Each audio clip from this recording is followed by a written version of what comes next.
우리가 계속해서 데살로니가 전서를 보고 있는데, 데살로니가라는 도시는 우리가 처음 이 데살로니가 전서 시작할 때도 말씀을 드렸지만 우상의 도시입니다. 우상의 도시.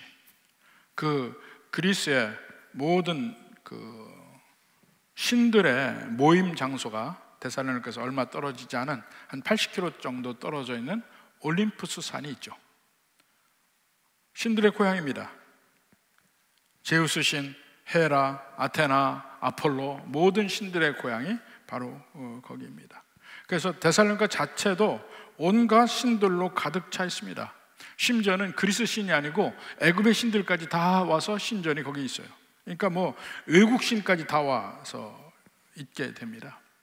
그러니까 데살로니가 성도들은 눈 뜨면서부터 온 도시가 우상으로 가득 찬 도시 안에서 살고 있는 거예요. 이런 가운데 바울이 강력하게 권면합니다. 우상을 버리라고. 그러한 도전 속에서 데살로니가 성도들이 살고 있는 겁니다. 근데 그러한 면이 과연 2000년 뒤에 우리에게는 어떤 의미일까요? 우리 주변에는 제우스 신전도 없고 아폴로 신전도 없습니다. 그러나 그것들만이 우상인 건 아니죠. 옛날 어느 신학자가 그런 말을 했습니다. 우리의 마음이 우상의 공장이다. 모든 우상은 우리 마음에서부터 태어나. 그래서 만들어. 현대인들의 우상은 뭡니까? 스포츠, 오락.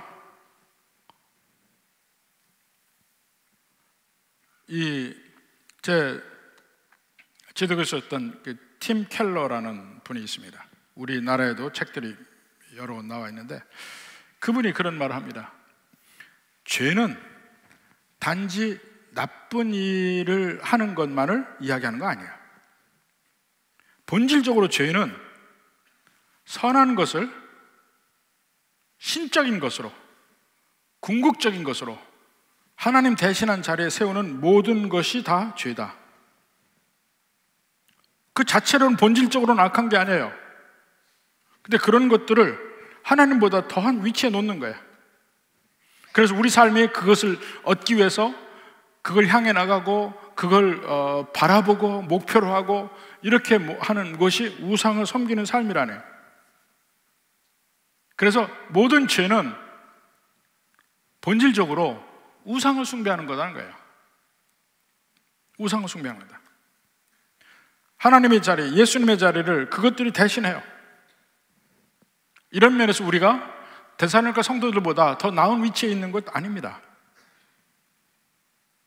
바로 그런 면에서 그 끊임없이 밀려드는 그 우상을 우리가 우상에 대해서 유혹을 받고 순종을 하고 이런 가운데 우리는 끊임없이 회개를 해야 된다는 거예요.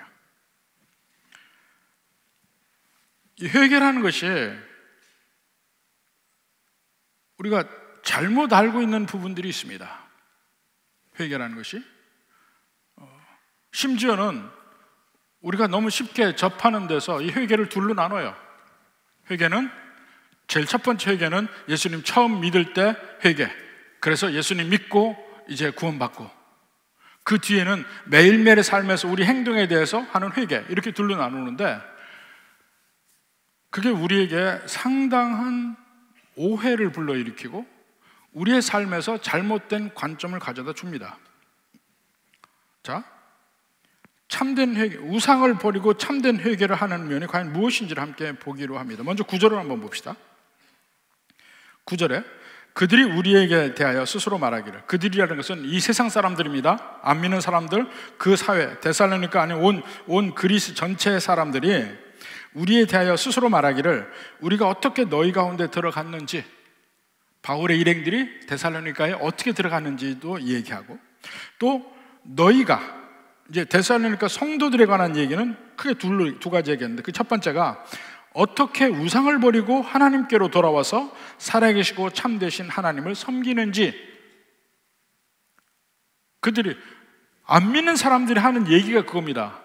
데살로니가 성도들이 어떻게 우상을 버리고 하나님께로 돌아와서 살아계신 참된 하나님을 섬기는지 그들이 얘기한다는 거야. 이 의미가 뭐냐는 겁니다. 우상을 버리고 돌아온다. 이 돌아온다는 것이 회개한다는 거잖아요. 그게 과연 어떤 의미냐고요. 우리 보통 회개라는 것을 볼 때 그냥 죄의 길을 가던 데서 멈춰서 돌아서서 반대로 하나님을 향해서 가는 것이다. 이것을 회개라고 보통 이야기를 합니다.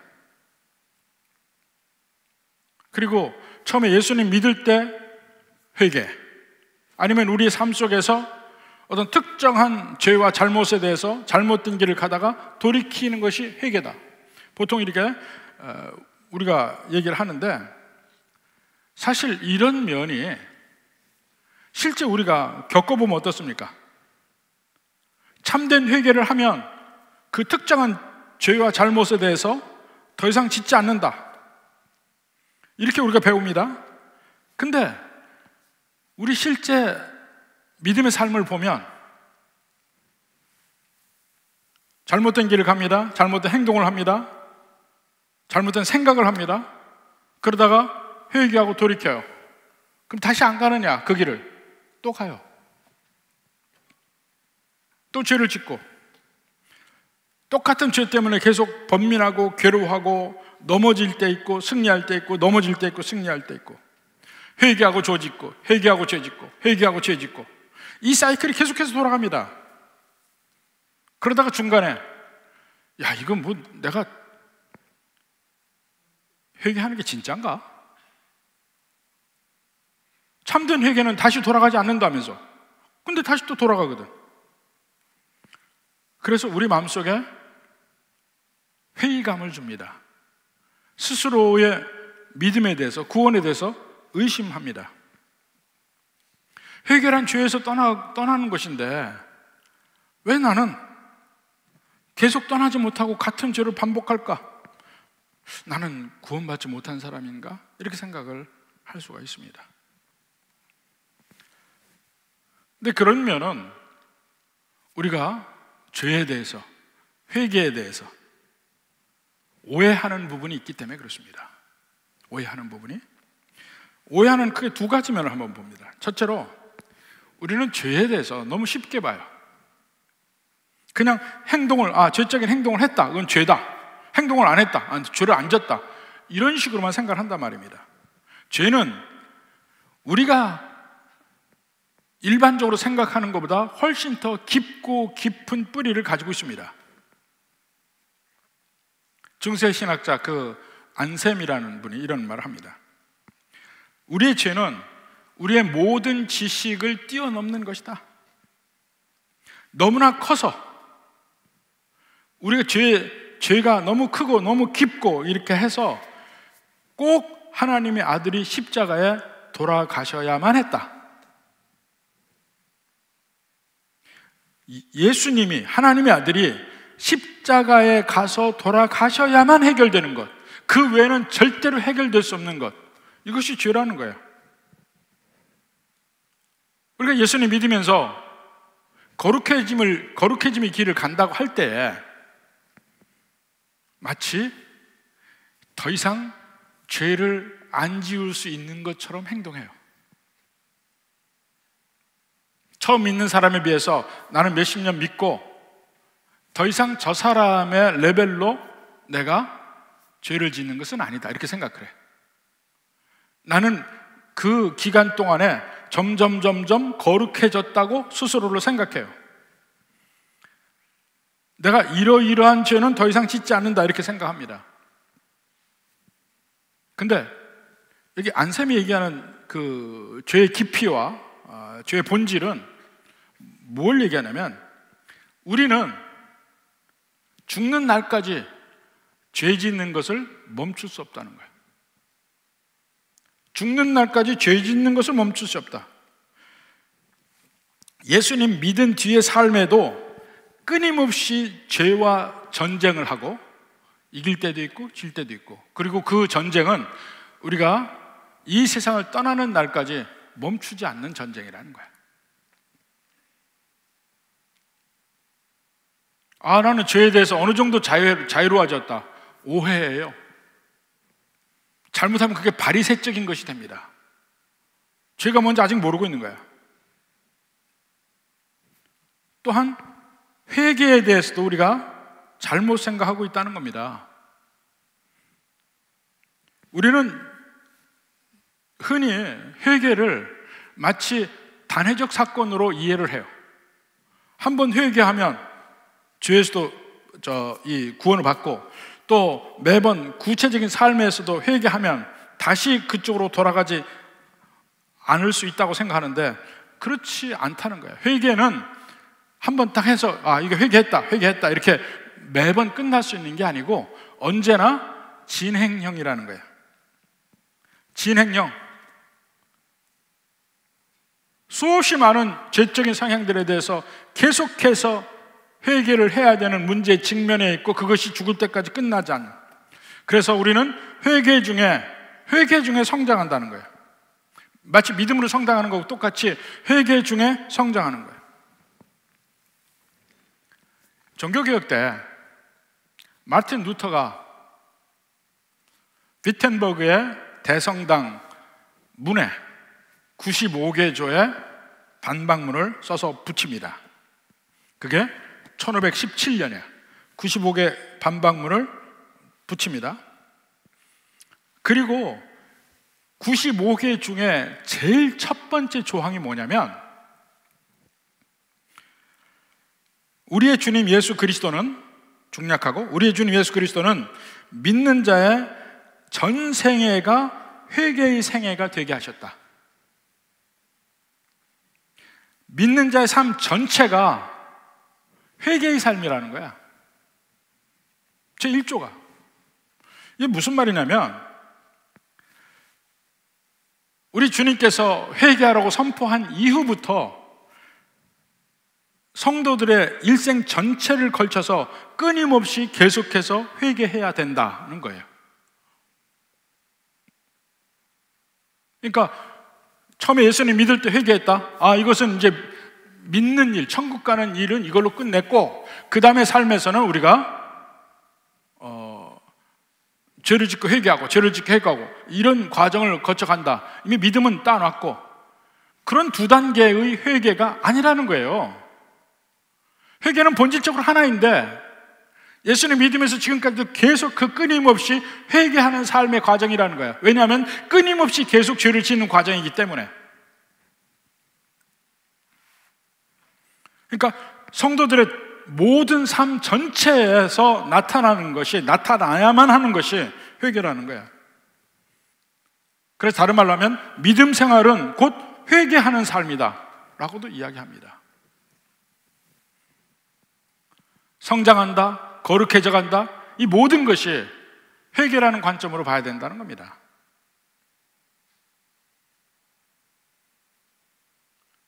너무나 많은 경우에, 이걸 좀 더 숫자적으로 얘기할게요.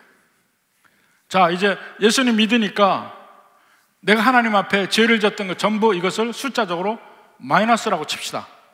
예수님 믿으니까 이제 제로 베이스에 왔어. 0이야. 이제부터 내가 성장하는 거는 플러스라고 생각해요. 나는 이만큼 나는 플러스가 됐다. 나는 더 거룩해졌다고 생각하는데 천만의 말씀이에요. 우리는 죽을 때까지 마이너스의 삶입니다. 마이너스 무한대에서부터 끊임없이 우리는 올라오는 거야. 점점점 성장하는 거야. 근데 성장을 하고 주님 앞에 가는 그날까지도 마이너스라는 거예요. 플러스가 없어요. 플러스가 있다고 생각하는 그 순간부터 교만해지기 시작해. 난 다른 사람보다 낫다고 생각해. 어차피 모든 인생이 마이너스 인생입니다. 더 낫다고 해도 마이너스 1000과 마이너스 900의 차이가 뭡니까? 똑같이 마이너스라는 거야. 근데 자기는 플러스라고 생각해.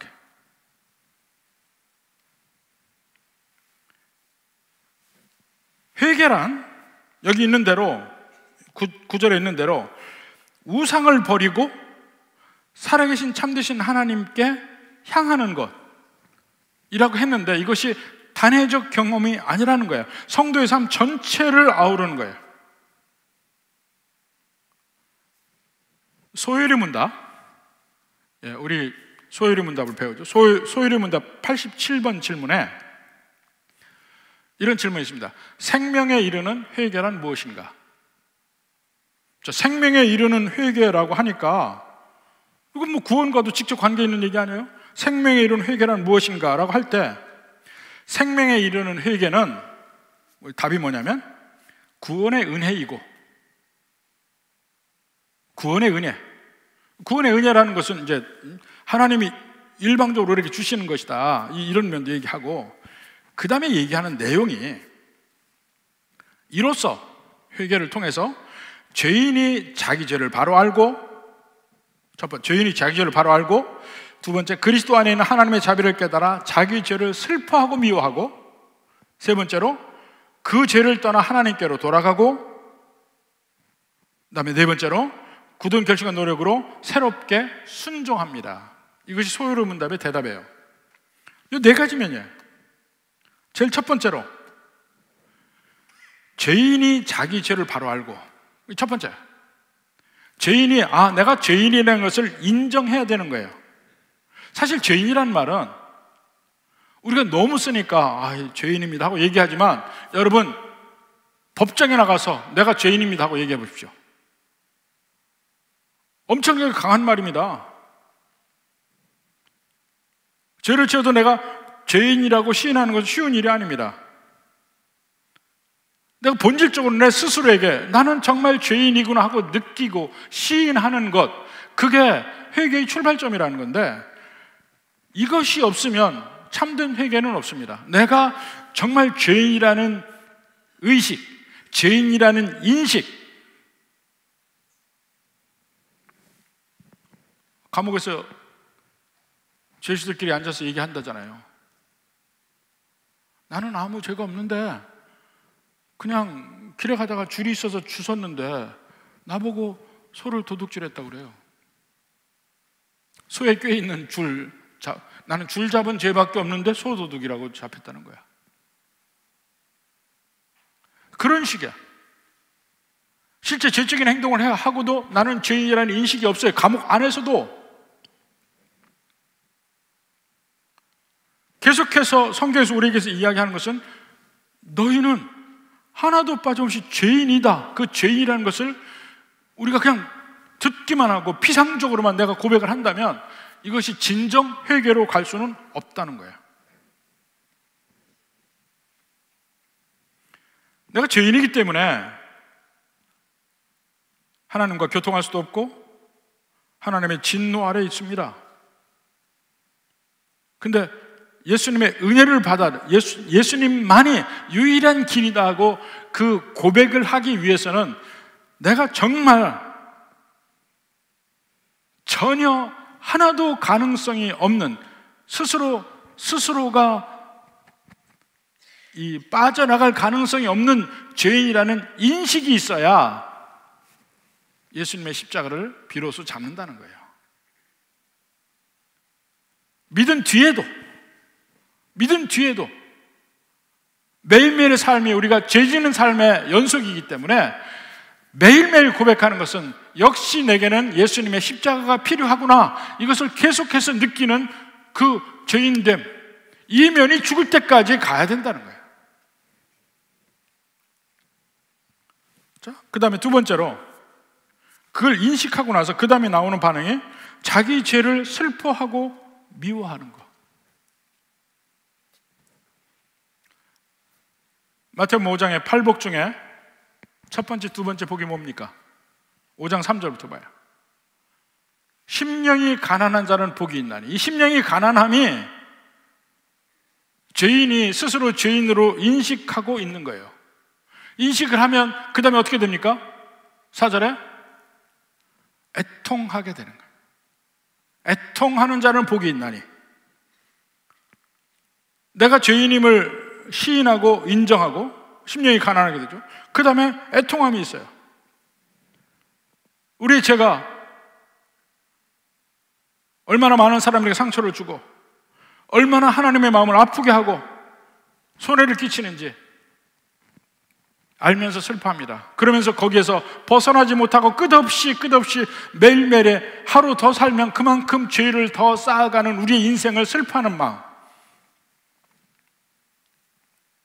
그리고 세 번째로 그 죄에서 떠나서 하나님께 돌아간다고 합니다.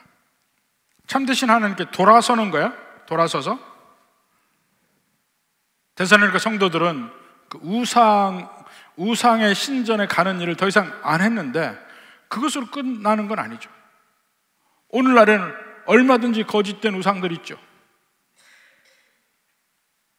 하나님보다 더 먼저 섬기는 것들. 뭐니 해도 뭐니가 최고다. 돈 때문에 하나님 믿는 게 거침이 된다면,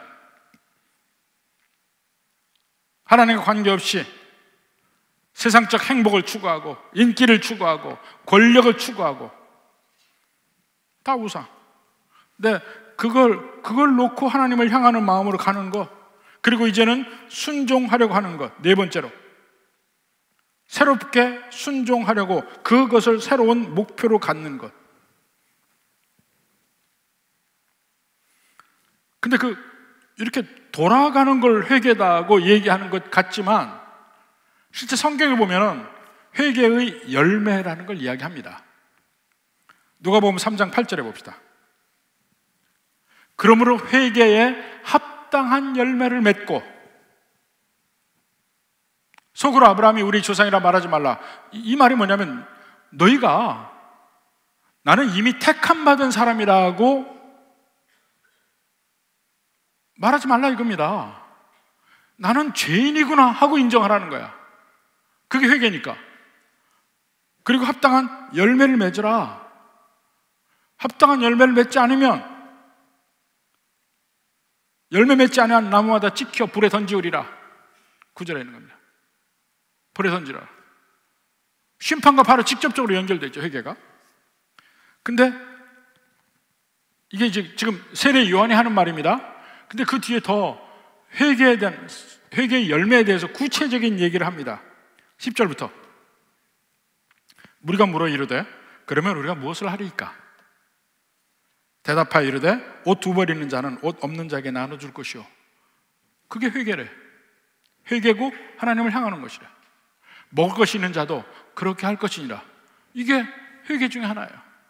회개의 열매야. 구체적으로 12절부터 세리들은 뭐랍니까?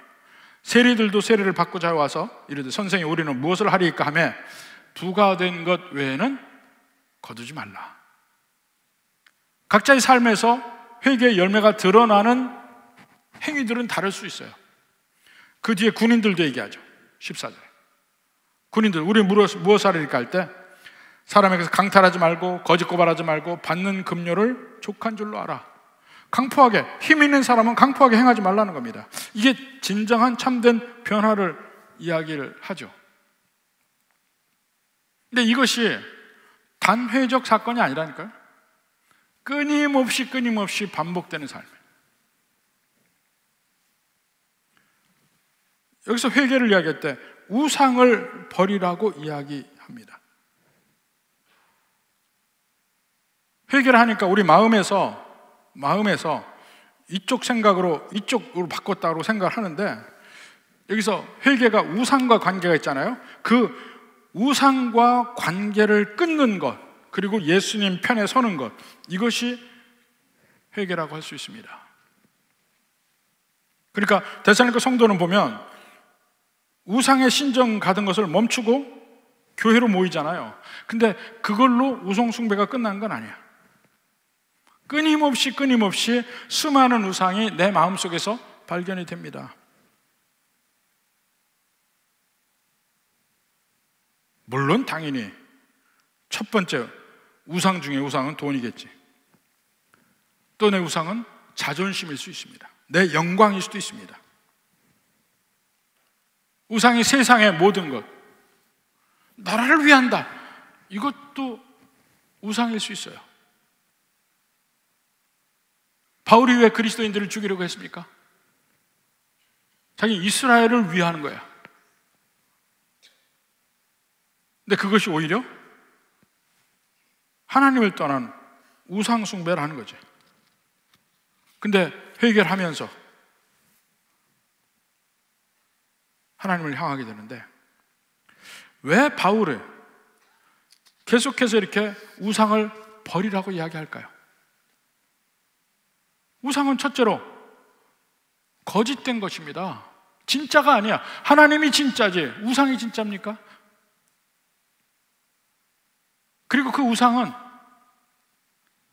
내게 아무것도 해줄 수 없는 죽은 것들이라는 거예요. 그들은 우리에게 아무리 그것들을 따라가도, 그것을 얻어도 내게 진정한 생명을 주지 못해. 돈을 위해서 열심히 그 돈을 다 번다고 해도, 돈이 전부 내 거가 된다 하더라도 그것들이 내게 생명을 주지 못해. 내가 세상에서 가지고 가는 것들을 열심히 가지려고 할 때 그것이 내게 진정한 생명을 못 준다는 거예요. 일반적으로 우상에 대해서 얘기합니다. 성경 시편 115편 봅시다.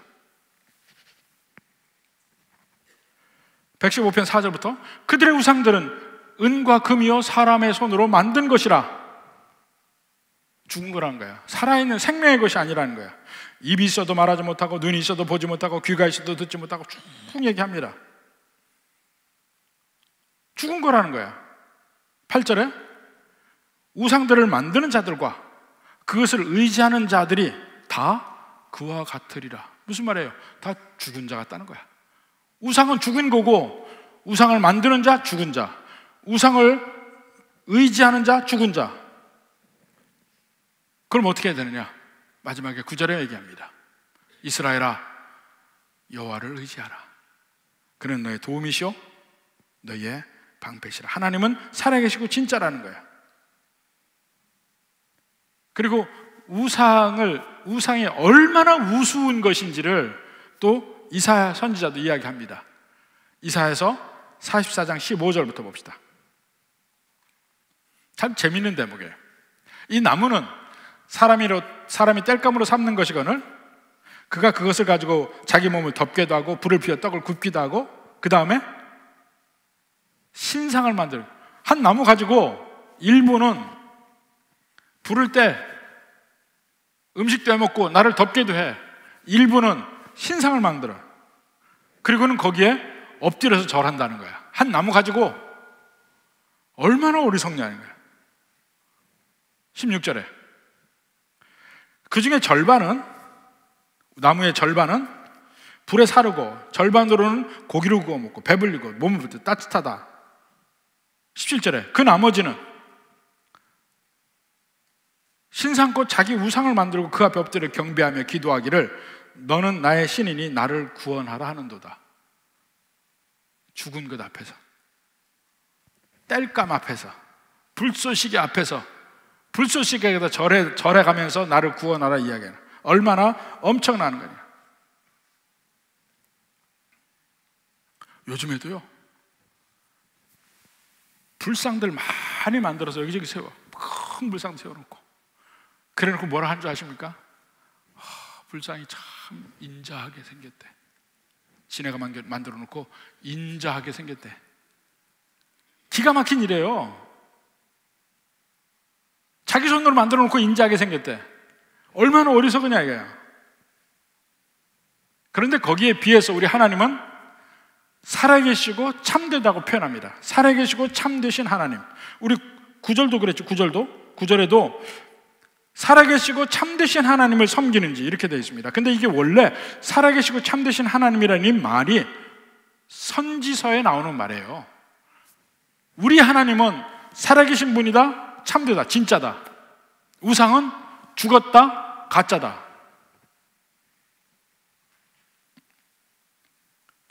예레미야 2장 12절 봅시다. 너 하늘아, 이 일로 말미암아 놀랄지어다, 힘이 떨지어다, 두려워할지어다. 여호와의 말씀이니라. 내 백성이 두 가지 악을 행하였나니, 첫째, 그들이 생수의 근원된 나를 버린 것. 하나님을 버렸어요. 근데 하나님이 어떤 분입니까? 생수의 근원이야. 생명수 버리고, 두 번째 스스로 웅덩이를 파요. 이게 우상숭배야. 스스로 웅덩이, 내게 생명수를 줄 것 같은 웅덩이를 파는 거야. 근데 그것은 그 물을 가두지 못할 터진 웅덩이들이니라 거기에서는 물을 얻을 수가 없어요. 우리가 이 세상에 수많은 것들을 찾아갑니다. 나를 기쁘게 하고 나를 행복하게 할 것 같은 것들을 따라갈 때 그게 마치 하나님 뜻과 다르게 그것을 향해서 간다면 그건 마치 자기가 자기 생명수를 얻기 위해서 웅덩이를 파는 것과 똑같아. 아무리 파봐야 거기서 나올 게 없을걸 하는 얘기입니다. 거기서 나올 게 없을걸. 생수를 주신 하나님, 생명을 우리에게 주시는 하나님, 생명력을 주시는 하나님. 근데 데살로니가 성도들이 우상을 버리고 살아계시고 참되신 하나님을 섬긴다. 그분에게 순종한다. 그러면 거기서 뭐가 있습니까? 진정한 생명수가 있죠. 진정한 생명수가 있죠. 진정 나를 행복하게 하는 그 무엇인가가 있죠. 겉으로는 온갖 환난과 핍박을 받게 되어 있습니다. 그 속에서는 생명수가 솟아나죠. 이것이 차이라니까요. 믿는 자와 믿지 않는 자의 사이가 그 속에 생명수 나온 걸 계속해서 경험하는 겁니다. 그리고 그리스 사람들이 데살로니가 성도들에 대해서 제일 먼저 말하는 것은 그들이 우상을 버리고 살아계시고 참되신 하나님을 섬기는 것, 그걸 하나 들었고, 두 번째가 바로 10절에 나옵니다. 또 죽은 자들 가운데서 다시 살리신 그 아들이 하늘로부터 강림하실 것을 너희가 어떻게 기다리는지를 말하니. 그 아들을 기다린다는 거예요. 재림을 기다린다는 겁니다. 이는 장래의 노하심에서 우리를 건지시는 예수시니라. 자, 예수님의 재림을 기다려요. 재림할 때 무슨 일이 벌어집니까?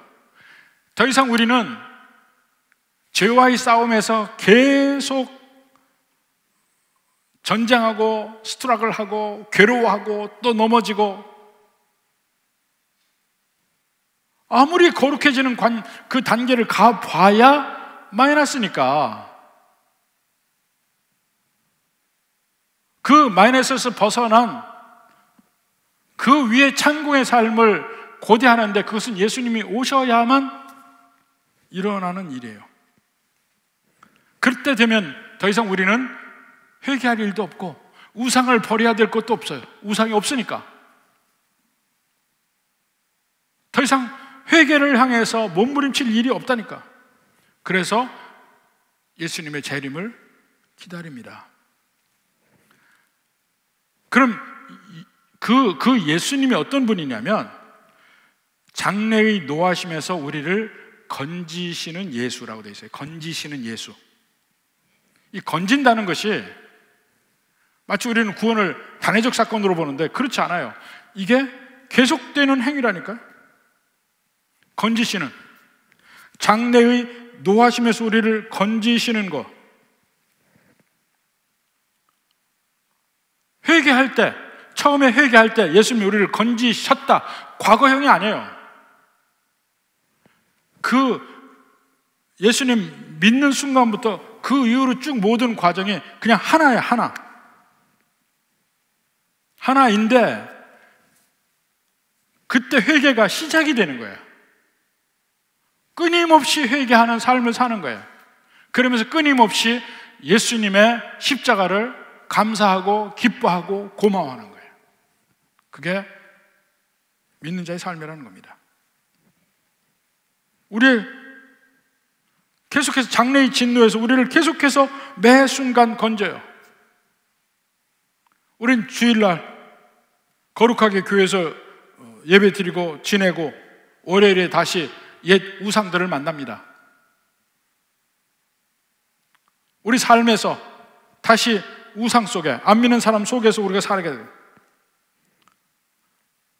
유혹을 받고 위협을 받고 끊임없이 우리는 그 가운데서 그 우상을 버리는 일을 해야 되는 거예요. 회개의 일을 해야 되는 거예요. 어떤 데 승리하고 어떤 데 넘어져요. 근데 그나마 그 승리를 할 수 있는 능력도 내 속에 성령께서 계셔서 승리하는 거예요. 근데 그런 과정이 점점 마이너스 만에서 마이너스 9천으로 가는 과정을 가는 겁니다. 그러면서 감사하는 거예요. 장래의 진노에서 우리를 계속해서 건지시는, 진행령으로 건지시는 예수님께 감사하는 겁니다. 이렇게 우리의 구원은 당연히 우리의 행위에 근거하지 않습니다.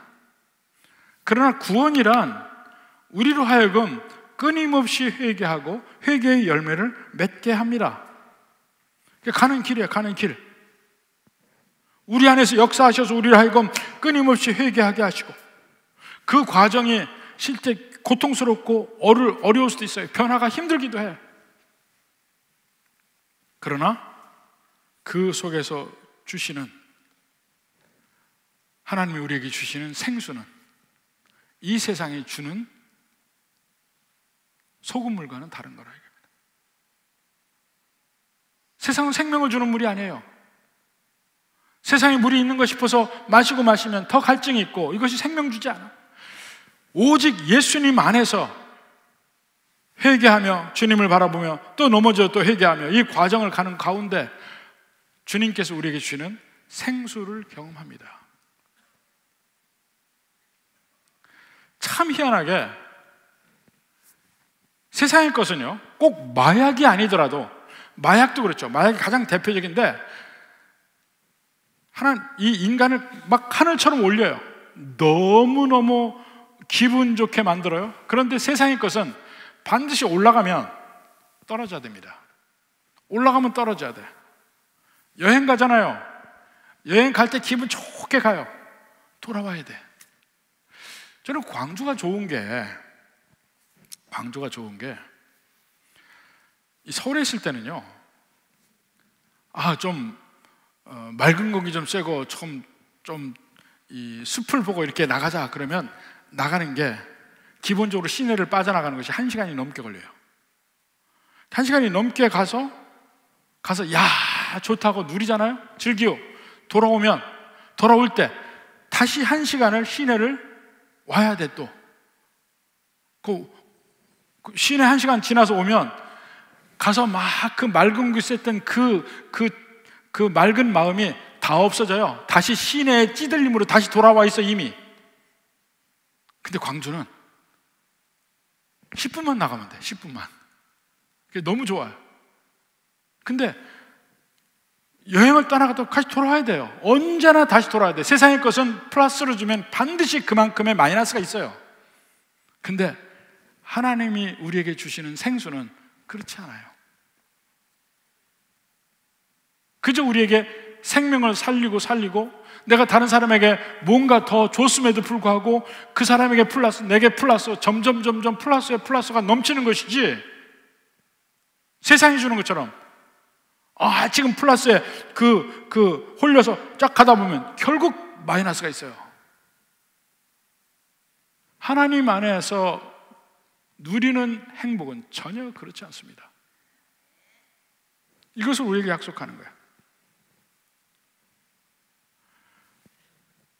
끊임없이 우리가 회개하는 과정을 통해서 이러한 하나님의 은혜를 매일매일 경험해 가는 것입니다. 내가 거룩해지는 삶, 내가 다른 사람보다 나아지는 삶, 이게 아니고 기본적으로 모든 마이너스 속에서 매일매일 은혜를 경험하는 거예요. 회개하면서 삶이 좀 바뀌고 또 넘어지다가 삶이 바뀌고 이렇게 가는 거예요. 점점 천국길로.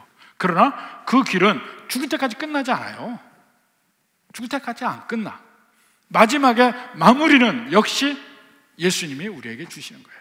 그래서 시작도 마무리도 예수님이 하셔요. 알파와 오메가 되세요. 근데 그 과정에서 끊임없는 우상을 버림과 회개를 통해서 생명수를 맛보는 겁니다. 이 세상에서 바로 이러한 삶을 살 수 있는 데살로니가의 성도와 같은 모든 우리 성도들이 되기를 주님의 이름으로 축원합니다.